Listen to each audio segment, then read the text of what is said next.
Hi everyone, welcome to our channel Tech is Guru. On today's tutorial, I will guide you how to change password of TikTok restricted mode. For that, you need to head into TikTok at first.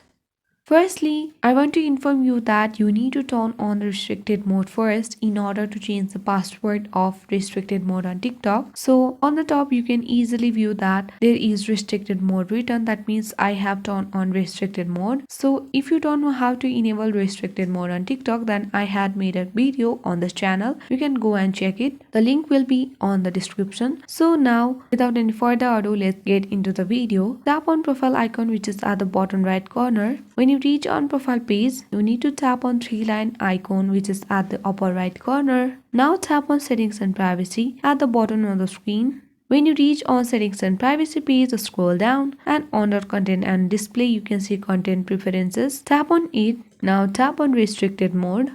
So on this page you can see at the bottom of the screen change passcode option. Tap on it. And now you need to enter your current password at first. Now after you have entered your current password, tap on next button. Now on this page you need to set a new passcode. After you have entered a new passcode, tap on next button. Now you need to confirm your new passcode. Once you are done setting the new password, you need to tap on set again. And now you have successfully changed the TikTok restricted modes password. I hope you found this video useful. Thank you for watching.